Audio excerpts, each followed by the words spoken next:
Welcome to the Covered Bridges of New Hampshire podcast, where we discuss all things related to covered bridges in the Granite State. Here's your host, Kim Chandler.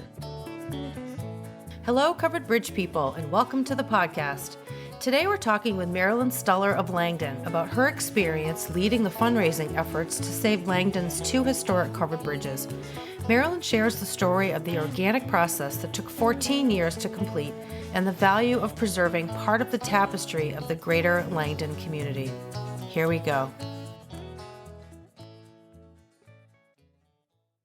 In this episode, we'll learn about the Langdon Covered Bridge Association, formed in 1995 to preserve two historic covered bridges in Langdon, the 1869 McDermott Bridge and the 1874 Prentice Bridge. Today we're speaking with Langdon resident Marilyn Stuller, who served as president of the LCBA for many years. Marilyn has served the town of Langdon on several boards, including the Select Board, the Planning Board, and the Zoning Board. During her service raising money for the covered bridges, she worked full-time as a corporate trainer for Peerless Insurance Company in Keene and managed her own horse and sheep farm. Marilyn attended Dean College in Franklin, Massachusetts, and recently returned to finish her degree. She has always had an interest in antiques and historic preservation, which led her to preserve the historic structures in her community. Welcome to the podcast, Marilyn. Well, I'm glad to be here. So in 1994, for the first time in Langdon's 200-year history, voters elected a woman to the Select Board, which, wow, 200 years it took for them. But while making history yourself, you then set your sights on preserving the historic architecture of Langdon, which included two historic covered bridges. So can you take us back to that time and share with our listeners the state of those two covered bridges? There was the Prentice Bridge that was bypassed in 1955 and the McDermott Bridge that was bypassed in 1964. And I know both of them had sat pretty much alone for 40 to 30 years. Can you talk about what condition those covered bridges were in? The bridges were both standing, was about how I'd frame it, but they looked pretty shabby. The Prentice Bridge was upright and looked just cute as the smallest covered bridge in New Hampshire. It had been bypassed, and the old road leading up to it was all overgrown with weeds and brush that obliterated any pavement. But a quick glance, like when you're driving by, you would think it needed some paint, some new boards. The bridge itself had boards kicked out of its side, and it looked neglected. But, it just didn't look that bad. Mm-hmm. The McDermott Bridge, however, on the other side of town, looked much worse. It leaned heavily to one side and was cabled to the new bridge, with the cement bridge, which ran alongside it. It also had sideboards missing and a ratty tin roof. The whole look was one of dilapidation and neglect, and it was pretty ugly. Everyone I talked with at the time spoke fondly of the Prentice Bridge, but did not seem so attached to the McDermott Bridge because it was just ugly, and most thought it was too far gone to bother with. Well, and I know that the Prentice Bridge, and I present this in my covered bridge program, but it's a fast fact. It's the shortest covered bridge in the state. Yeah, that's cute. And the I don't know how they measure it, but you see it sometimes posted as 32 feet long. Sometimes it's 34 feet long. Mm-hmm. And maybe it's because it's been replaced and those are variable measurements. Right. I'm not sure. I also think a lot of traffic on that road. That's a busy road. Having to stop at the bridge, let somebody come through. It's no wonder they bypassed it. Yeah, and I was thinking trucks and buses and larger vehicles are the ones that damaged most of the covered bridges by taking out the upper pieces, Yes, they do. The roofing structures. Yes, they do. So what was the funding situation like for covered bridges now that they no longer carried traffic? As a bypass bridge, the state didn't contribute anything for their upkeep. My first inquiry about the bridges started when I was select person and received a report to the selectman's office where the state conducted an inspection, and they did a report on the condition of the bridges, both of them. Although bypassed, the state sent out inspectors to comment and check the condition, take pictures. It's just part of their highway system. And the Prentice Bridge looked better, but it was in the worst condition, according to their report. And that kind of surprised me. The underpinnings of the Prentice Bridge was just crumbling. It was stone, and the timbers sat on this stone, and they were in the dirt. So the state produced photos of the rotten timbers, and the comments were like, this bridge could slide into the brook. So our cute little bridge was in peril, and it bothered me a lot. And the report on the McDermott Bridge showed rotted timbers at both ends, same way, in the dirt, and it contributed a lot to the bridge leaning. But it wasn't. They didn't think it was as urgent as the Prentice Bridge. So this information kind of alarmed me, but helped me determine which bridge to focus on. Okay. And that focus, I'm assuming, turned into the formation of the Langdon Covered Bridge Association. Yeah, roundabout way. I was interested in it, but no one really knew what to do. A lot of people in town, well, actually the ladies in town congratulated me after I became select person or select woman. And we had a little celebratory meeting, and they asked me if there was anything they could do for the town, because they were just exuberant over the fact that a woman had been elevated to this kind of position, which was really endearing. And I immediately thought of rehabbing the bridges. They all thought rehabbing the bridges was a great idea, but some doubted how it could be done and what could they do. And I said, well, let me just look into it and see if it's doable and come back with a plan. And that was, how it got started. You talked already about asking the state to come in to look at the covered bridges, but how else did you consult to move forward with work on the covered bridges? Well, the state was pretty helpful in that they couldn't provide any money, but because they were bypassed bridges and they're no longer part of the state funding for the transportation department. But I was given the names of other towns where old covered bridges had been rehabbed. And as I investigated, Arnold Grayton's name kept coming up as the expert resource, and his whole family had a history of rehabilitating old covered bridges. So he was the place to start. And what was Arnold's estimate for work on the covered bridges? We had a lot of volunteer labor, and he had the expertise to actually do bridge work. So when he give us numbers, we'd say, well, we have some volunteers that could do that. And he'd say, oh, okay. And it actually, we had volunteer lumber, we had volunteer labor.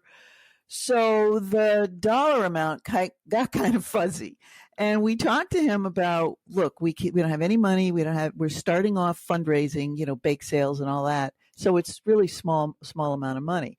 Now, his love of bridges alone allowed us to consult with him. He didn't charge us for that. And as we went along, and he agreed to do the work, not as one great big project with a set dollar amount, but do it a little bit at a time as we could come up with money for the materials and then for the volunteers. Okay. And you started to talk about fundraising efforts, and can you talk, the fundraising that you did was unparalleled. Can you talk about that?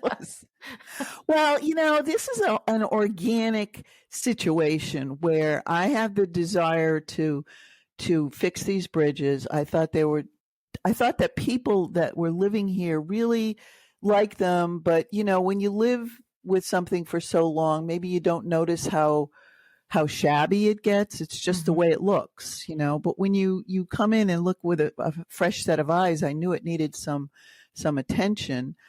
And then we looked at the whole idea of fixing it. The program, it just grew. I mean, the whole situation grew from let's just paint it and put a new roof on it to, oh my goodness, now we got to do the underpinnings, and it it got large. And so our fundraising efforts started with bake sales. And we looked at forming a group and bringing in membership and using membership money. And that seemed like that would take forever. So lots of bake sales and lots of what I call organic ideas from the group. People were interested. They came on board and said, well, what's your idea? Well, what do you think how do you think you could make money? So we did a lot of things, and we did a lot of quaint old world type things like the potluck suppers. I remember we had box lunches. We did things that people heard about but never really did, but were bygone type era things. And we got creative and we had fun. We didn't make a lot of money, unfortunately, but we did have fun. So the biggest thing we did was start a festival.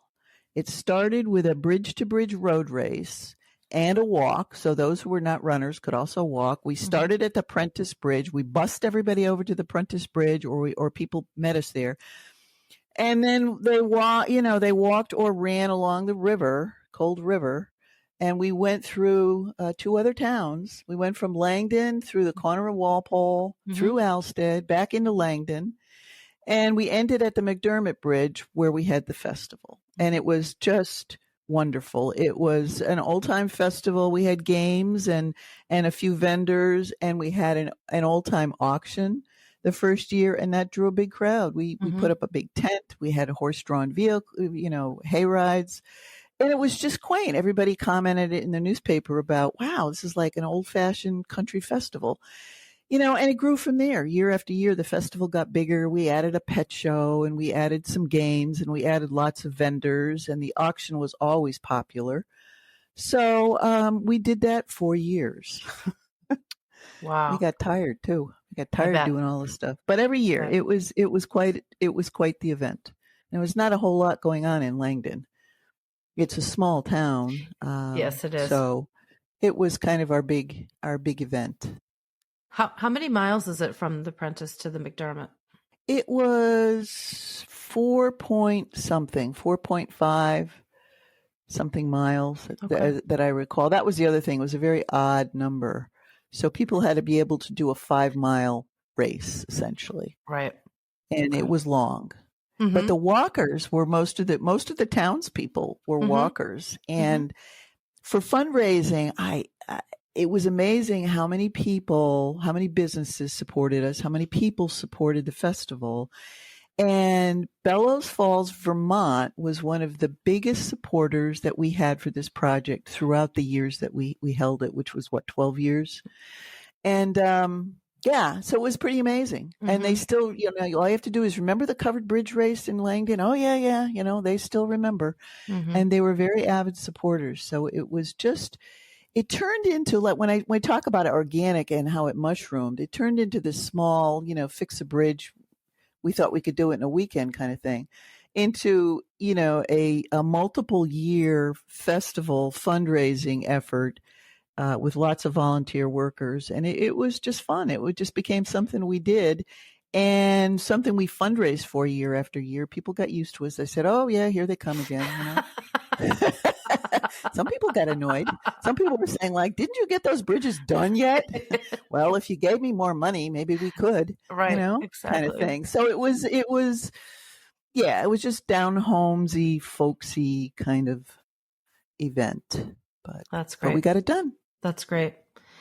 So 4 years into the fundraising, work began on the Prentice Bridge. Can you walk us through that project?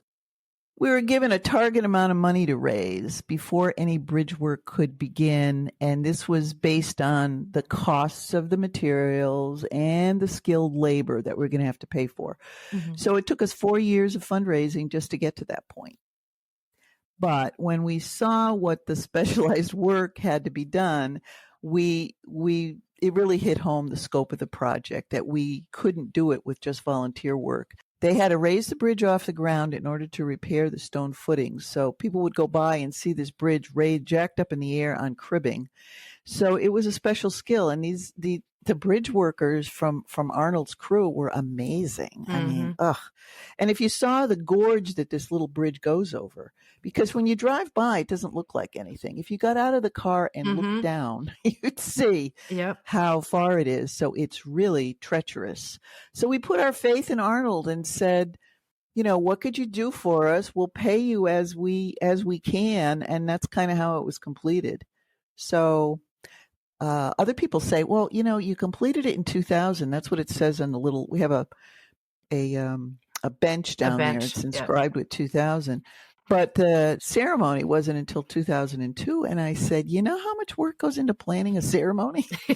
We were so excited about getting the bridge done. The bridge got done in December. It was very late in the year.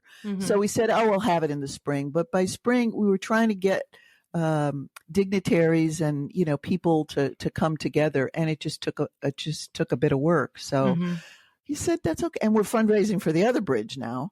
So we said, when we have a window of time and an opportunity, we'll get it done, and we'll be happy, and we were good, basically good. And so by 2005, the LCBA had been fundraising for 10 years for the other covered bridge. And I've been a fundraiser before, and I know that nickel and diming is just, it's exhausting. 10 years? Yeah. 10 years. It is. Wow. Yeah. But that same year, your committee received a grant. I don't like writing grants. I like receiving grants. Can you tell us about the grant? Well, yeah, it was a windfall, and it was like an infusion of energy into the whole organization, because while we didn't qualify for a transportation department funding, we found out that the McDermott Bridge was part of the snowmobile trails. They snowmobile through the bridge in the wintertime. And surprisingly, we found out there was grant money available from this club for the trail maintenance. And so they could consider the bridge trail maintenance. And we were awarded a grant, and construction began the same year. It was a windfall. That's excellent. We were very excited about it. I bet. To all of a sudden get $20,000. Yeah, it was wonderful. I bet. Yep. And that June, Daniels Construction began work on the bridge, which proved to be exceedingly timely. Can you share that story? Yeah, again, we were very fortunate. We chose Daniels Construction because I believe Arnold Grayton told us he was involved in another bridge remodel. It was a huge undertaking, and he wasn't going to be available, I think, for years, for a couple years. And so we thought, what are we going to do? So we checked around, and Daniels Construction was somebody we consulted with, and the plans included lifting the McDermott Bridge off its footings, just like we did with the Prentice Bridge. But the size of the bridge, this bridge was 82 feet long, and it would require considerably more cribbing at each end. And also, the bridge needed to be supported by placing 2 steel I-beams through the center, and the I-beams would rest on this cribbing. So now the whole town got interested, because this is kind of a big operation. Right. The little bridge was cute as a button, but you could it's because it's so small, you could drive by and not really see what was happening so much. But the big bridge, the McDermott Bridge, this thing has got 2 huge I-beams going through it. So, like everybody is interested in construction, people just stop to watch. And it needed to be supported. So there it rested on the cribbing.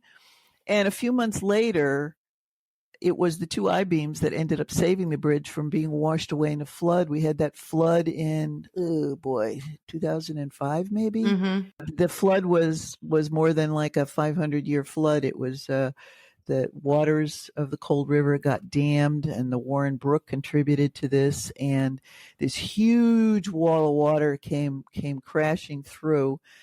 And it would have been washed away. The bridge would have been gone. And, several people lost their lives in this flood, and Alstead was decimated. The center of Alstead so many homes were destroyed, and so many homes were washed under that bridge, essentially. Wow. So it was the the cribbing and the I-beams that saved the bridge. Otherwise, so like so many other bridges get washed away in floods. That's what happens. That's an amazing story. But anyway, it survived. Luckily. Yeah, timing is everything. Timing is everything. Yeah. Yes. Well, it was up 4 feet. I think at least 4 feet. It looked higher to me, but that's what I have in my notes. So. And how did that story help with the fundraising efforts? Well, I think people had a sense of loss after that. I mean, Alstead received money from the state to rebuild that road. The road was closed all along the Cold River. You could not get near the bridges. They were gone. So that all had to be done. And so people saw how much money was being poured into the renovations, and they got excited about, I think, restoring something like this bridge that survived. I mean, here's this group of people that have this thing jacked up, and yeah, they're really serious about getting this work done. The little bridge is already fixed. These people, let's help these people. Let's just get this project done. So I think it was a way of coming together and putting some money into preserving this little bridge that had survived. So people felt good about it. It was renewed interest. Anyway, I'm guessing, but I think it was worth saving. Right. They felt it was worth saving. And you held the rededication ceremony for the McDermott Bridge in June of 2008. Can you talk about that? Once you do one ceremony, as far as being a new process for our organization, we had everything in place. What worked for one bridge, okay, we all knew what we had to do, and we were able to celebrate in a little bit more timely fashion. Also, because it meant we were done with the project. I mean, this was really this would have been a long process, and people were tired, and people were saying things like, "I hope I get to see the end result of this before I die." And other people were saying, how about if I just give you a few $100s and I don't volunteer for anything this year? We were thinking about, do you want to pay to not have to volunteer this year? But it was too negative a slant, so we never really did it. But we joked amongst ourselves about that. But it was actually great to celebrate the conclusion of this project. And a lot of people said, came and pat us on the back and said, you guys did it. No, nobody really believed you guys were going to do it, but you did it. Right. And it has since been, I know, and I hear this from a couple people who volunteer, that the state uses us as a model for volunteer work and what volunteers can do in a community. And in a small community like ours, it was really given a lot of press. So my hat's off to everybody who volunteered and stuck with it, because I think everybody did, from the first bridge to the last one. They were there for me and for the organization, and never said no. And another state, the town of Bellows Falls, they never said no. They were there for us. So right. I think it goes it went to be a symbol of a larger community effort. It wasn't just Langdon's Bridge.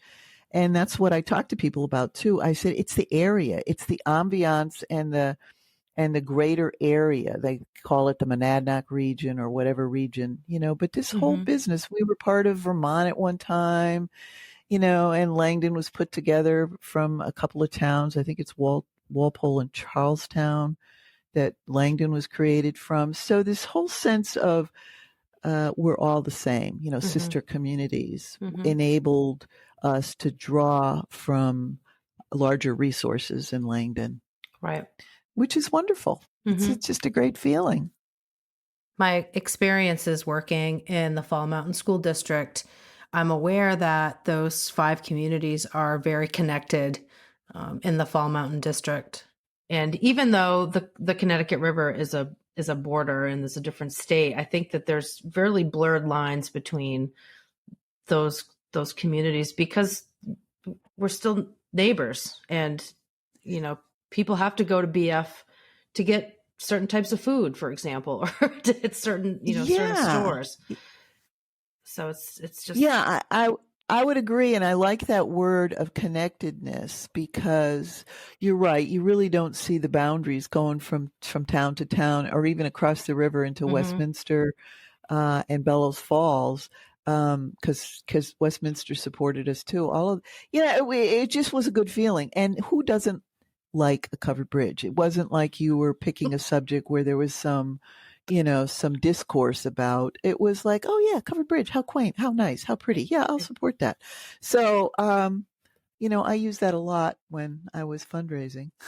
Yeah, Who exactly. doesn't like a covered bridge? Exactly. You like going by and seeing it. It looks cute, right? Reminds you of a time gone by. But actually, the history of our bridges, and you did such a wonderful job in your book of detailing the history. Revolutionary era people built the first bridges on these sites. And look at the history. I mean, people went to war, crossed through these bridges.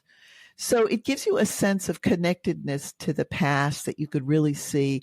And why not preserve them? It just gives us time to pause and think and show gratitude. I guess the feeling I have now that it's completed is gratitude to everybody that contributed, and gratitude to the greater community and the greater area, and being gracious about being able to be part of this kind of a community. So it's a warm, feel good feeling. It is. And I think your book is that too. It's very, very gratifying to read how much detail and love you put into it. Well, thank you. Nice job. Thank you. And the largest takeaway for me in this book and in meeting people and with talking with people is that a lot of the covered bridges are in really small communities. They're not major cities. It's not Manchester. It's not Concord. It's small towns like Swansea has 4 covered bridges.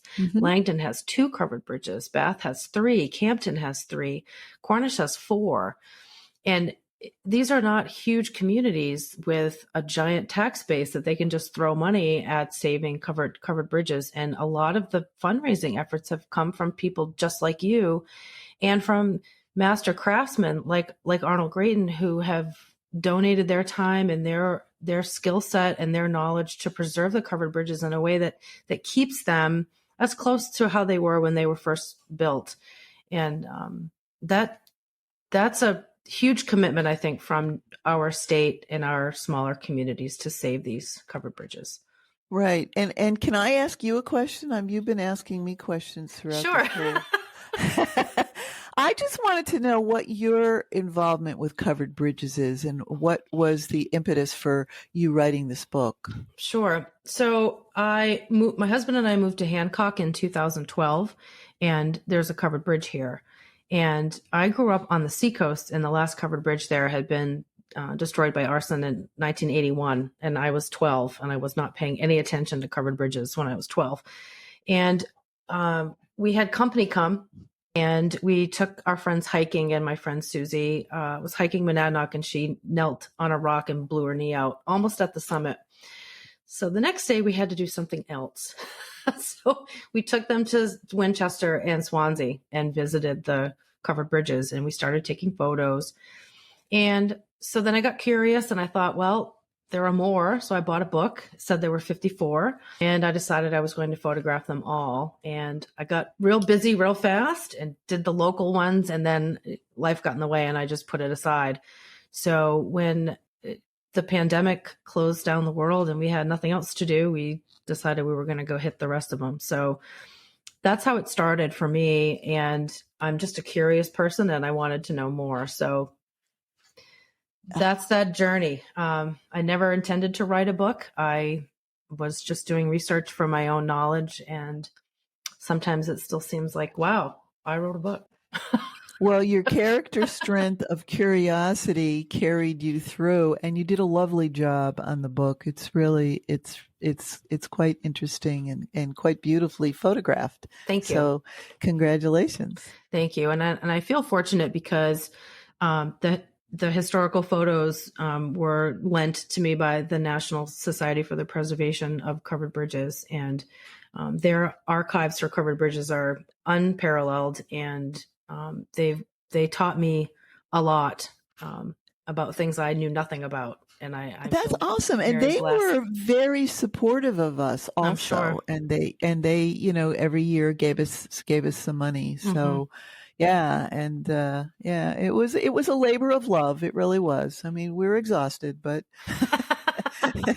we were so happy to get it done. And I think what really makes me proud of our community is that I think how many kids grew up. I mean, what did we spend 12 years doing this?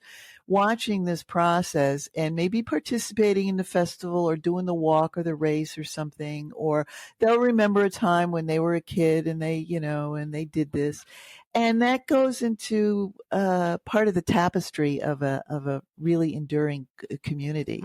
So every time I go by, I look, and my husband and I often say, we did this, we did this with the town, and it feels good. It's a continuing thing. And the little bridge, of course, is on the way to the high school. So a lot of high schoolers drive by it every day. And that's a cool thing. It's part of the, like I said, the tapestry of the community. Yep. How fortunate we are. Absolutely. So I'm assuming that the Langdon Covered Bridge Association disbanded when you were exhausted and done with your fundraising.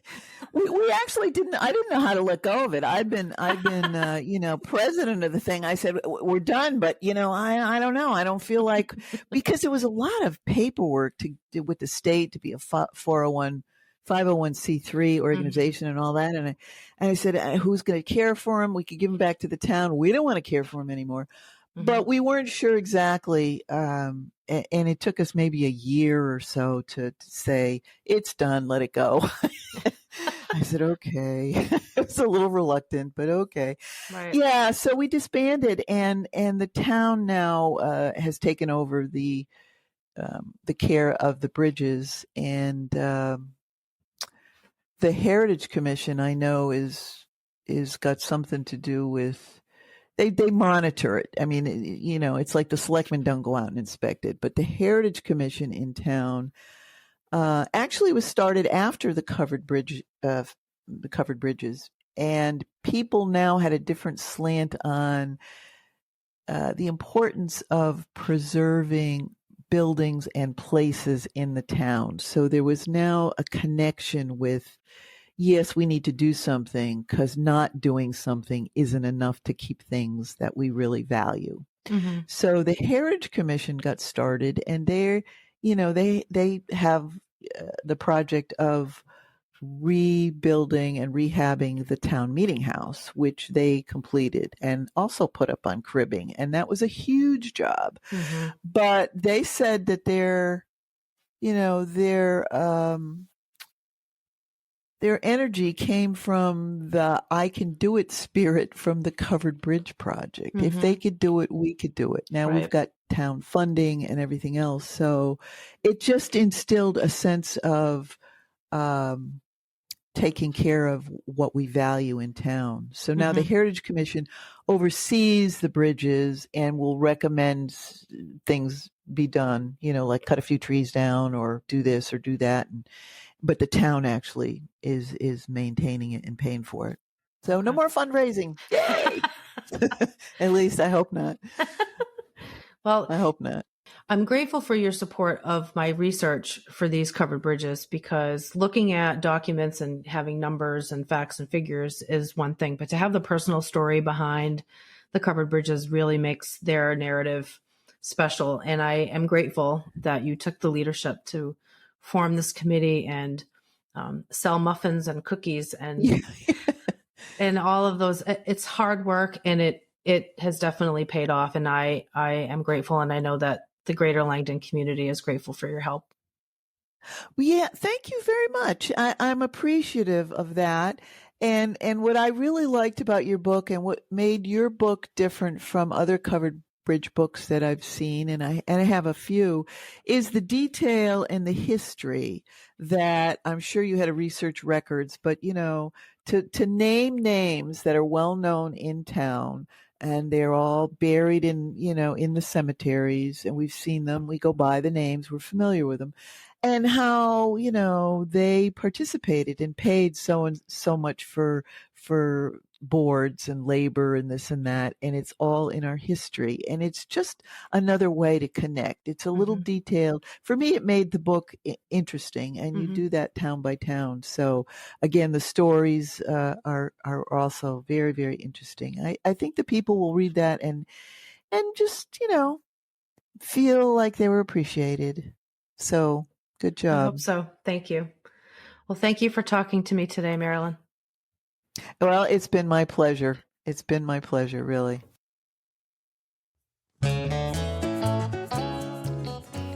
Covered Bridges of New Hampshire is created by me and recorded in Hancock, New Hampshire. The song Old New Hampshire was arranged and performed by Josh Black. The introduction is courtesy of Greg Kretschmar.